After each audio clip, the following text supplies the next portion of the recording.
السلام علیکم جی ناظرین، ایک ایسے وقت میں گستاخ لوگ قرآن کریم کی توہین کر رہے تھے تو اللہ رب العزت نے مسلمانوں کو ایک بہت بڑی خوشخبری سے نوازا ہے۔ ایک 2 سالہ بچہ جس کے بارے میں یہ بیان کیا جاتا ہے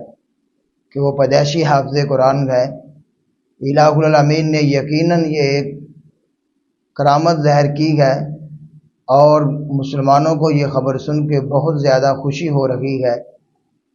یہ کوئی افواہ نہیں ہے، عرب میڈیا اس خبر کو بیان کر رہا ہے، بڑے باوثوق ذرائع سے بھی یہ خبر آ رہی ہے کہ یقیناً یہ ایک معصوم بچہ حافظ قرآن ہے، اور اس نے باقاعدہ بڑی بڑی مجالس کے اندر بھی شرکت کی ہے، خصوصاً سعودی عرب کے اندر ایک مشارکہ ہوا، اس کے اندر اس نے شرکت کی اور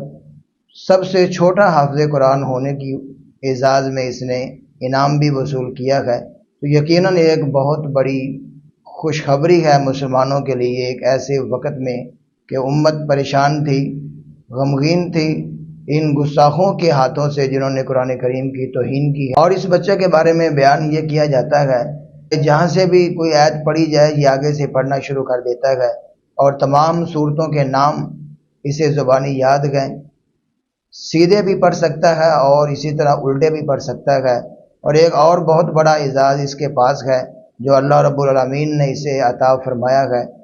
کہ پوری دنیا کے اندر کوئی بھی مشہور قاری اس کے سامنے